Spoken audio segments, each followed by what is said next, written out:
Vou contar mais uma linda história a partir de agora. Só que eu quero fazer antes um pedido para você. Se inscreva no canal.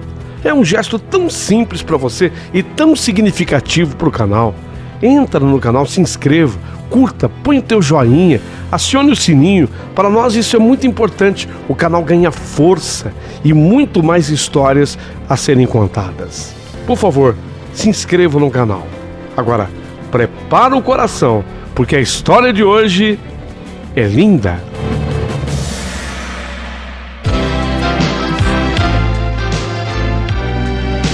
Rádio Emoção. Paulinho Boa Pessoa. A verdade de cada um.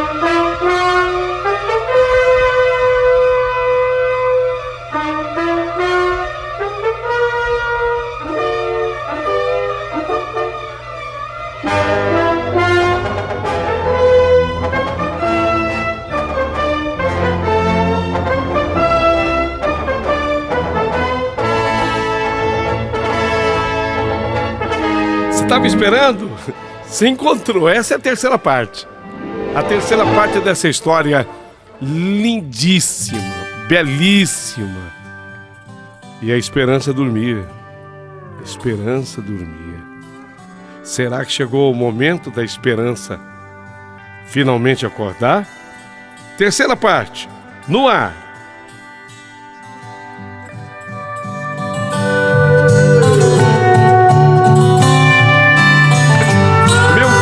Amigo Paulinho Boa Pessoa, mas nada se compara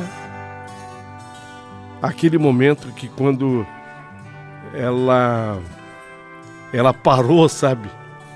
Aquele carro na Rua das Laranjeiras e me falou assim: chegamos, é aqui, Rua das Laranjeiras, chegamos. Ah, meu amigo Paulinho Boa Pessoa, hoje eu venho lhe contar sobre o que aconteceu comigo. Eu quero contar todos os detalhes da terceira parte dessa história fantástica.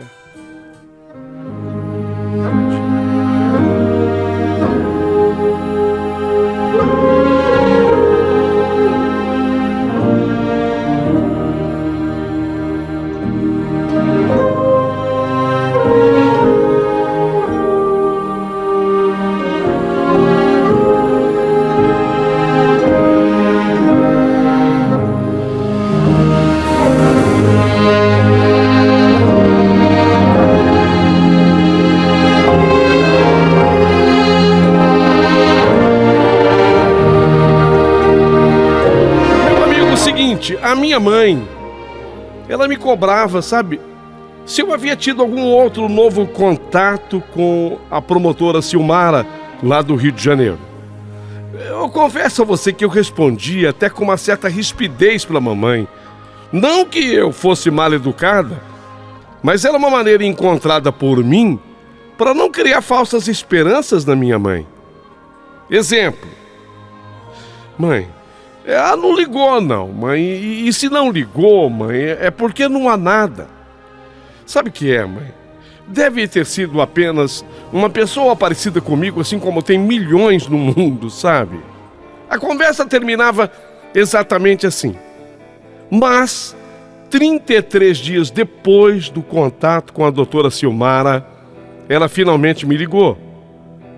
Crislane, você pode vir ao Rio de Janeiro quando?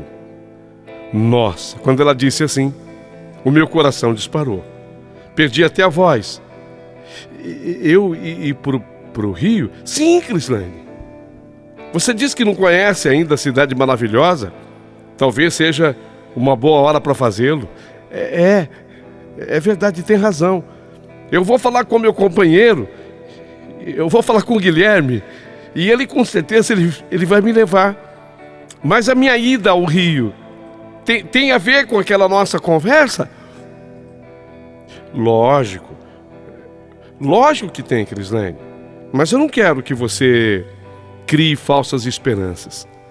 Eu preciso de você aqui para tirar apenas algumas dúvidas. Por favor, traga com você fotos da sua irmã desaparecida. Combinado, doutora? Combinado. Certo. Eu vou falar com ele. Vou sim.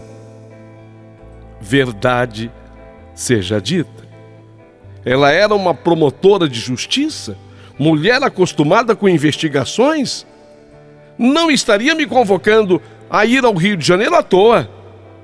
Não era uma viagem tão simples para mim. Havia mais de 600 quilômetros de distância, pertinho de 700. Eu teria que me ausentar do meu trabalho e nem poderia fazer aquela viagem sozinha. Eu teria que arregimentar o Guilherme, meu companheiro, para que ele fosse comigo. Até porque ele conhecia bem a cidade maravilhosa, ele já tinha vivido por lá. Eu teria que deixar a minha afilhada filha, a minha afilhada barra filha, Camila, com uma das avós. E outra coisa, a promotora, a doutora Silmara, pediu que eu fizesse segredo sobre o motivo da viagem. Que eu, principalmente, nada falasse para os meus pais. Segundo ela, meus pais não mereciam sofrer mais. No caso de ser mais uma busca frustrada, eles iriam sofrer se soubessem antes. Ela tinha razão. Olha, era muita coisa e tantos detalhes. Mas, obviamente, que eu faria aquela viagem com prazer. Eu faria aquela viagem com alegria. Recorri ao meu primeiro aliado nessa história, meu companheiro Guilherme. Vocês que me acompanham desde o início sabem que o que não faltava entre mim e Guilherme era justamente a amizade.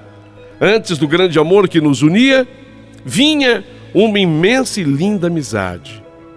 Ele vibrou comigo sobre a informação e, com responsabilidade, também alertou.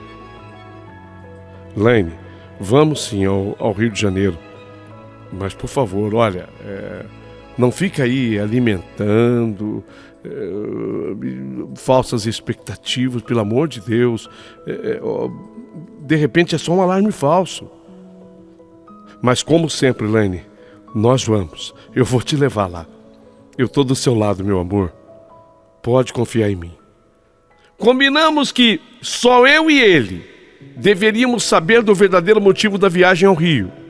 Então, ficou acertado que ele viajaria comigo para ir buscar documentos de sua formação num curso que ele tinha feito, enquanto se manteve fora da nossa cidade. Tudo veio a calhar, porque de fato ele esperava por esses documentos para a busca de uma vaga numa empresa multinacional que acabara de instalar uma filial lá pelas nossas bandas. Deu certinho. A Camila ficou, por fim, na casa dos meus pais, era a casa mais próxima do seu colégio, e lá fomos, eu e o meu companheiro Guilherme. Poderíamos sim ter ido de carro, mas havia começado o serviço de ônibus leito e achamos que assim seria menos cansativo. 8 horas de viagem. 8 horas de viagem depois, desembarcamos na rodoviária do Rio de Janeiro. De lá, táxi até um hotel que Guilherme já conhecia, acomodava bem e tinha um bom preço. Conforme combinado, avisamos a doutora Silmara que nós já estávamos à sua inteira disposição no Rio. Ela, a doutora Silmara, tinha audiência naquele dia e era uma quinta-feira. E na sexta-feira ela teria o que chamou de diligência. Eu nada questionei. Ela estava fazendo muito e um favorzão para mim, me dando uma grande ajuda. Mas ela me informou que tinha tirado um sábado só para ficar conosco. Eu e Guilherme já estávamos preparados para isso e aproveitamos para fazer um tour pela cidade de São Sebastião. Eu nada conhecia no Rio, a não ser por fotos, imagens de TV, revistas, postais. Guilherme, ele não conhecia tudo, porque o Rio é imenso, mas conhecia muita coisa e me levou às famosas praias de Ipanema, que é Ipanema, Foi aqui que a garota de Ipanema cruzou, ó, e foi vista por aquela turma boa, Vinícius de Moraes, Tom Jobim. Me mostrou Copacabana. Copacabana. Fui conferir o pão de açúcar, se de fato era doce. E no Corcovado, eu abri os braços para rezar, pedindo a ajuda do Cristo Redentor. Não para que a moça de nome Elisa fosse a minha irmã. Afinal, ela era quem era. Mas, principalmente, para que o nosso encontro fosse bom, positivo e que pudesse render frutos, tanto para mim, quanto também para ela. Mas, lógico, eu não deixei de pedir que ele mostrasse, Cristo mostrasse, uma resposta sobre a minha irmã. Pois naquela angústia, que já durava 21 anos, tanto fazia sofrer uma família e amigos, mas principalmente meus pais, eu pedi então a Cristo que não viesse a morte ao encontro de meus pais antes que eles tivessem uma certeza sobre o que de fato teria acontecido com a menina Cristiane, desaparecida desde os seus quase 9 anos de idade. Ela não tinha 9 completos ainda. Em resumo, essa foi a minha oração. E a fiz a Cristo Redentor com muita fé. Confesso que saí dos pés de Cristo até mais aliviada. Eu digo, com uma esperança renovada. A esperança que ainda dormia. Finalmente chegou o sábado tão aguardado. E tal qual eu combinara com a doutora Silmara, ela chegou às 9 horas da manhã no hotel. Veio para tomar o café da manhã conosco. Mas não veio sozinha. Veio devidamente acompanhada pelo conterrâneo, o doutor Fabiano. Ele tinha coisa de uns 2 anos mais do que o Guilherme, doutor Fabiano. Mas se conheciam. E também eu me lembrava dele, embora eu não tivesse assim uma amizade com ele.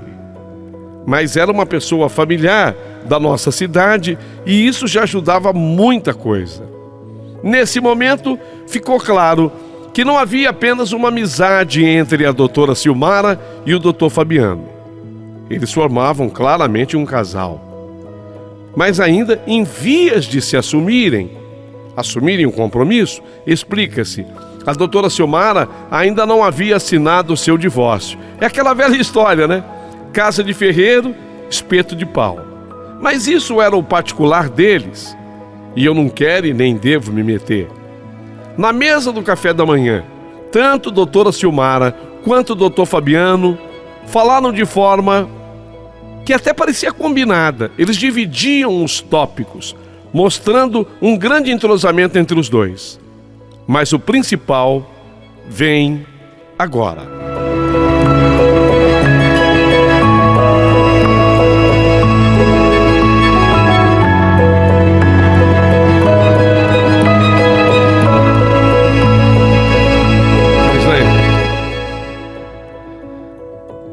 Eu também posso chamar de Lane?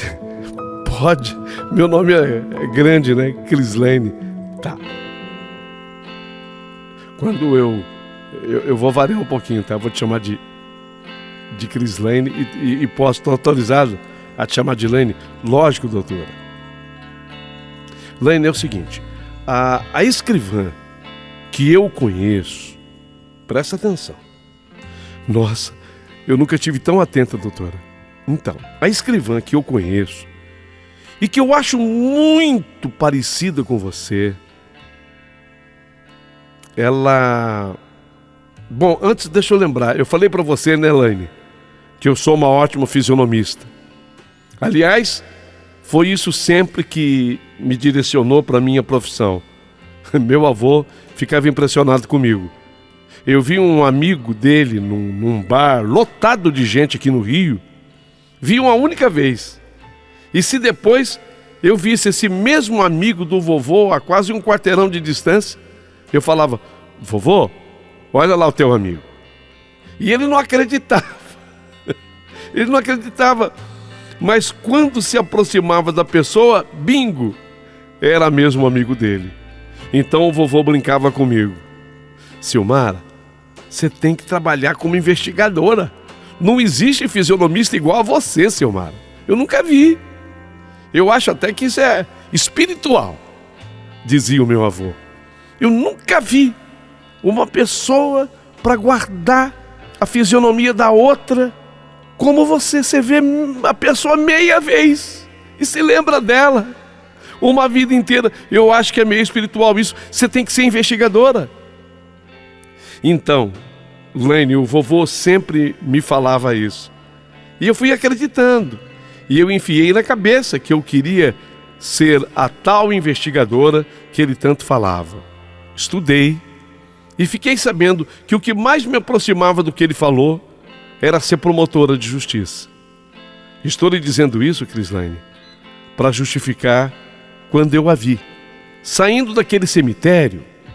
Naquele dia eu tive comigo a certeza, sei lá, uma certeza assim absoluta que, puxa, eu conheço essa moça, eu já vi essa moça, até que eu me lembrei que era a Elisa, que eu conhecia, uma escrivã de um dos fóruns que eu frequento aqui no Rio. Deixa eu te explicar uma coisa, Laine. Aqui no Rio, nós temos um fórum central e outros 10 fóruns regionais. Então veja, são 11 fóruns, um central e outros 10 regionais, correto? Essa moça, ela é escrivã de um fórum regional, ou seja, não é pouca gente que eu vejo, assim, praticamente todo dia, e eu convivo nessa área. Mas eu, quando a vi, eu me lembrei da moça. Você acredita? Elisa é o nome dela. Então, muito bem, naquele dia tivemos aquele breve contato. E depois, eu até me frustrei, sabe, Laine, de não ter alongado a conversa com você. Eu também. Você acredita, Silmara, que eu também depois me frustrei? Falei, puxa, eu podia ter alongado a conversa com ela. Pois bem, mas você, e ainda bem, você não esqueceu o que eu lhe falei e você me procurou. Eu procurei, quando você me falou, eu procurei não demonstrar, é um outro truque da minha profissão, mas eu tive grande interesse na sua história, sabe?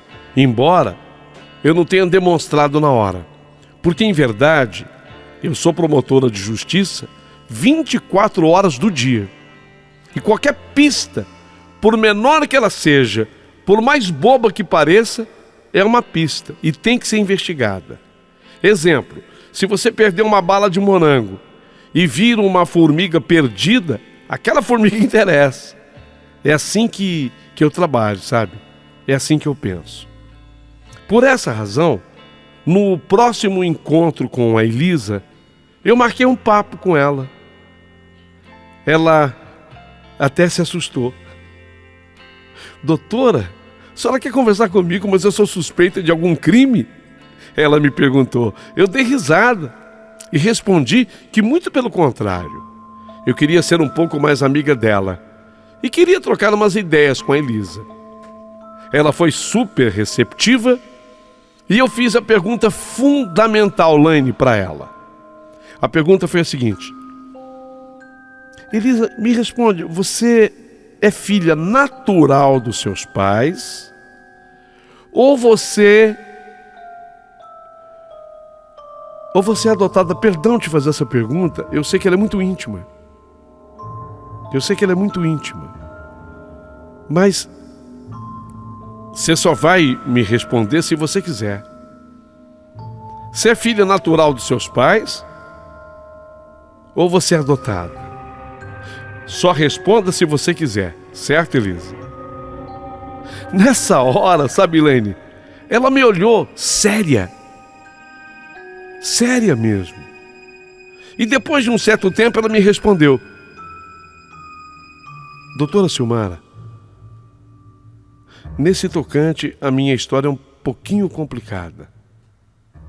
Deixei-a à vontade mais uma vez. Se você quiser se abrir, se abra. Se não quiser, não tem o menor problema, tá? Mas ela falou: quero falar sim.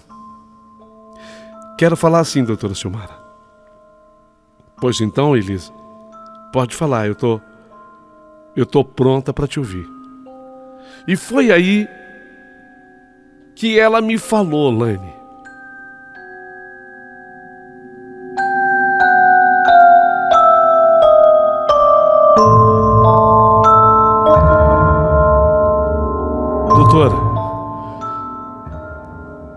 Doutora, eu fui adotada.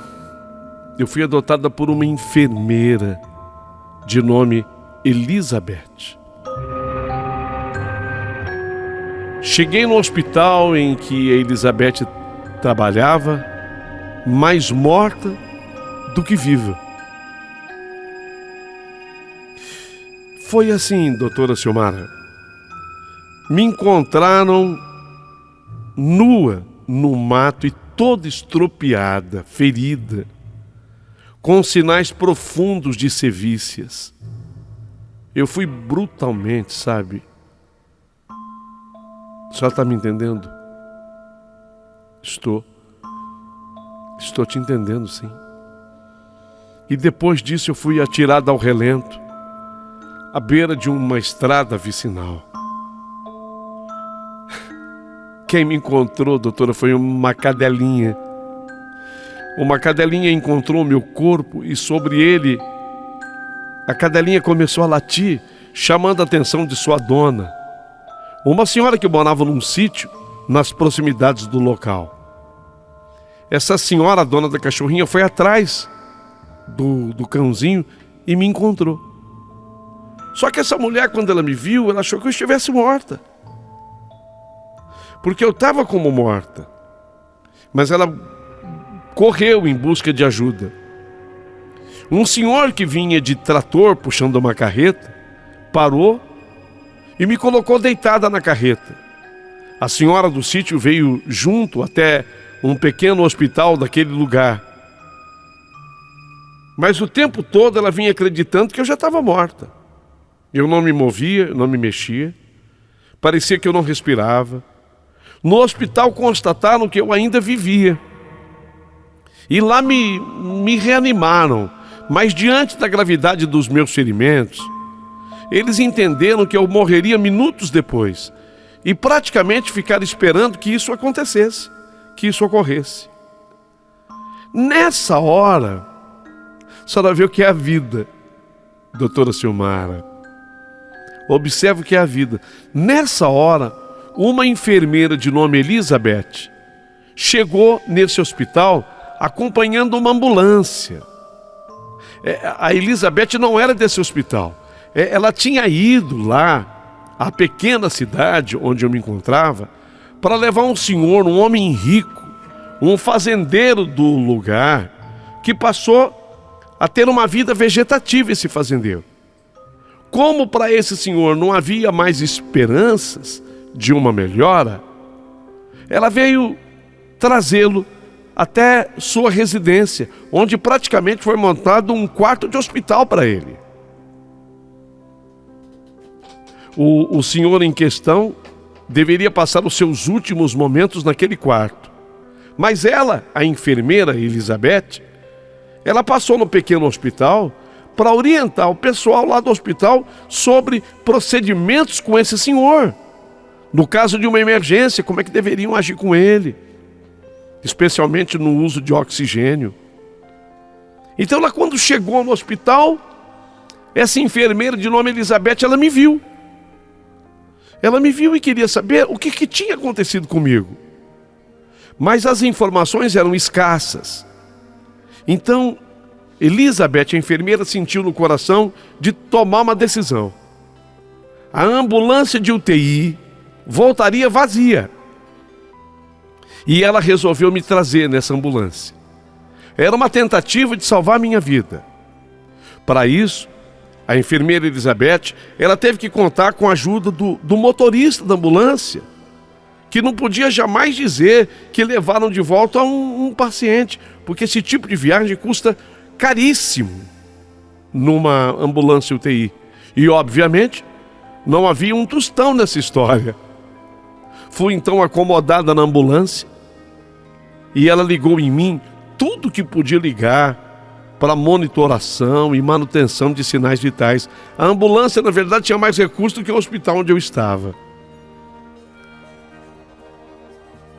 E o motorista veio voando pelas rodovias até a chegada ao Hospital Público do Rio de Janeiro, onde a enfermeira tinha amizades e acabou me internando como sendo sua filha. Era tudo uma tentativa de salvar a minha vida. E aí se veria depois o resto. Eu praticamente bati o recorde de internação, fiquei 5 meses. 5 meses internada. E só mesmo por um milagre foi que eu sobrevivi. Elizabeth jamais se apartou de mim. Doutora Silmara, o tempo todo a Elizabeth ficou comigo. Ela olhou por mim, zelou por mim, velou por mim o tempo inteirinho, o tempo todo. E quando soube que eu não corria mais o risco de morrer, queria saber de mim. O que tinha me acontecido? Mas, doutora Silmara, eu não me lembrava de mais nada. O tempo que eu fiquei sem oxigênio no cérebro praticamente deletou a minha memória de vida pregressa. Eu não lembrava de mais absolutamente nada. Eu tive alta e como a Elizabeth ela era responsável por mim, me levou para sua casa. Eu fui internado no hospital em nome dela, como se eu fosse filha dela. E lá na casa da Elizabeth eu fui ficando. Os documentos foram feitos. Ela me disse que eu chamaria, dali para frente, o meu nome seria Elisa. Elisa. E por que ela, Elizabeth, né? E você, Elisa, por quê? Ela me explicou. Era uma homenagem à sua falecida irmã gêmea. Elas eram gêmeas idênticas, Elizabeth e Elisa. Um dia, um sujeito planejou raptar a Elizabeth para levá-la consigo ao sul do Brasil. Mas como elas eram muito parecidas, ele acabou raptando a menina errada, ele raptou a Elisa. Ela tinha apenas 11 anos de idade. Como Elizabeth conhecia o sujeito e já tinha uma vez conseguido correr, fugir dele, ela conseguiu correr escapando dele, foi através do seu depoimento que a polícia o descobriu. Ele já estava numa pequena cidade em Santa Catarina. Mas quando ele se viu cercado pelos policiais, antes que a polícia entrasse na sua casa, o que ele fez? Esse monstro, um verdadeiro monstro, sabe, doutora Silmara? Ele ateou fogo na casa e morreu o monstro e, muito infelizmente, morreu também o anjo, que era a Elisa. E o que a Elizabeth mais lamenta é que sequer ela pôde se despedir da irmã amada. Porque o monstro, ao incendiar a casa, com certeza ele jogou combustível sobre a menina. Jogou gasolina nela. Porque o corpinho dela foi impiedosamente incinerado, queimado. Quase não lhe restando nem os ossos, doutora. Eles tiveram que velar apenas os restos mortais. O caixão não pôde ser aberto. Foi uma dor muito grande para a família e principalmente para ela, a Elizabeth, porque tinha gente no enterro que confundia, sabe? Achando que ela era a Elisa. Houve um momento em que tiveram que colocar uma foto sobre o caixão e escrever debaixo da foto Elisa, para dizer que a Elisa estava morta. A Elizabeth tinha sobrevivido. Desde então, Elizabeth ela sofria com a falta da irmã. Sem contar, doutora, o sentimento de culpa que ela carregava. Era para ter sido ela. e acabou sendo a irmã. Então, um dia que ela me viu naquele hospital, sem recursos, e mais morta do que viva, ela viu ali, ela viu em mim a irmã falecida dela, a irmã gêmea falecida dela. E ela resolveu lutar por mim, como se estivesse lutando pela irmã, só não entendeu? E resolveu lutar por mim até o fim. Ela tinha conseguido. Ela tinha conseguido, mas sem nunca descartar que se um dia aparecesse alguém procurando por mim, ela seria a primeira pessoa a se manifestar. Acontece que nesses anos todos, nunca houve ninguém. E sinceramente, doutora, eu gostaria muito sim de saber sobre o meu passado, sabe? Mas a Elizabeth nunca me deixou faltar nada. Ela deu condições de eu estudar, eu cheguei a fazer uma faculdade, prestei concurso para escrivã, fui aprovada. E a senhora praticamente acabou de ouvir, doutora Silmara, o resumo da minha vida.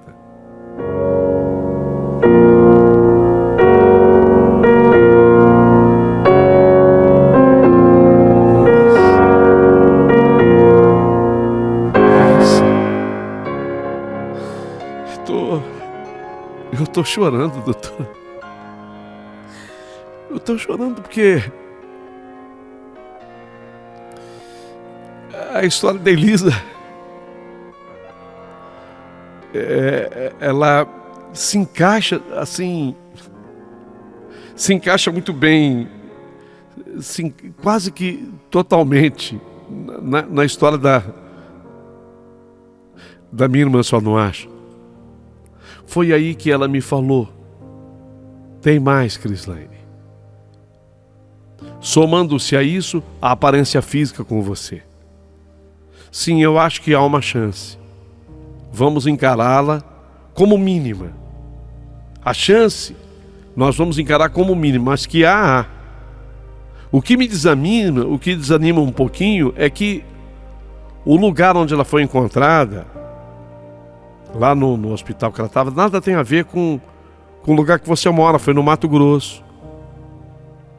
É longe do lugar que você mora.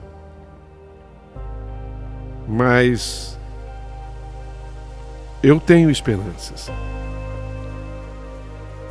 Eu tenho sim esperanças.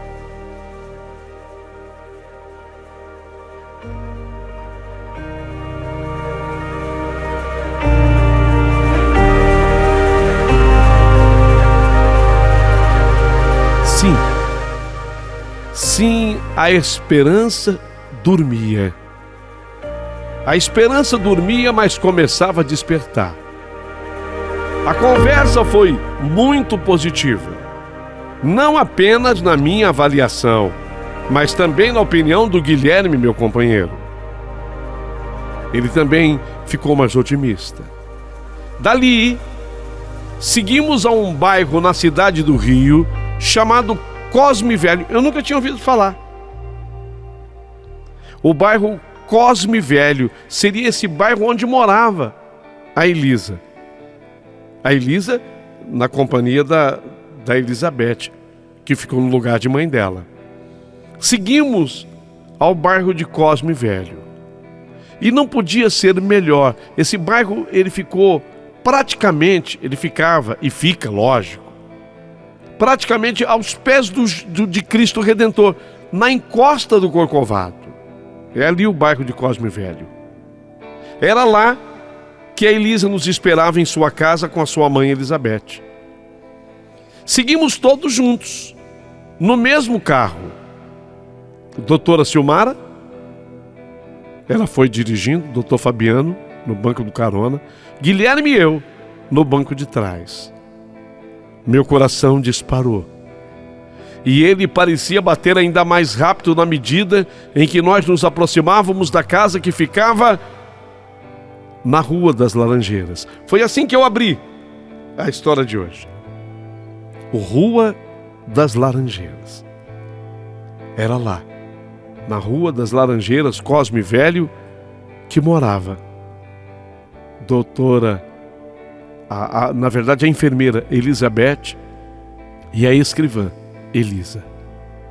Enquanto isso, quando nós entramos na rua ali perto, antes de entrar na Rua das Laranjeiras, enquanto isso, a doutora Silmara, carioca da gema, boa anfitriã, simpática, ela ia parando o carro para nos contar um pouco da história daquele bairro, o Cosme Velho, do qual eu nunca antes tinha ouvido falar. Cosme Velho tinha sua importância na própria história do Brasil. Ela foi nos mostrando, dizendo, olha aqui, tá vendo aqui? Morava o Machado de Assis. Não diga, Machado de Assis? É. Aqui, ó, aquela casa do Manuel Bandeira. Morava aqui. Ai, meu Deus, eu nunca iria imaginar que é. Nesse endereço aqui vivia Euclides da Cunha. Tudo aqui no Cosme Velho. Meu Deus, a genialidade brasileira morava aqui. Tudo no Cosme Velho, é? Tudo no Cosme Velho. A grande Cecília Meirelles morava aqui, ó. Meu Deus do céu, não acredito. Não sei se vocês se lembram daquele grande cantor e compositor, o Jorge Maltner. Era aqui a casa dele. Guilherme era fã. Tá brincando, doutora? Meu Deus do céu. Que prazer saber disso também. Sim, aquilo tudo, de certa forma, tranquilizava a gente. Senão eu acho que eu teria desmaiado. O último que ela falou foi: Crislane e Guilherme, aqui, ó, é a primeira estação de trem do Corcovado. Também aqui no Cosme Velho, que leva os turistas ao Cristo Redentor. Estação de trem. Tudo muito interessante.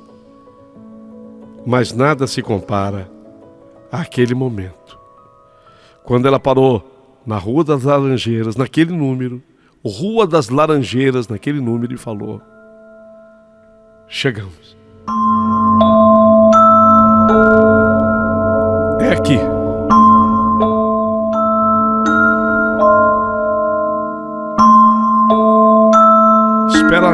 Espera no carro, peraí. Eu vou tocar a campainha.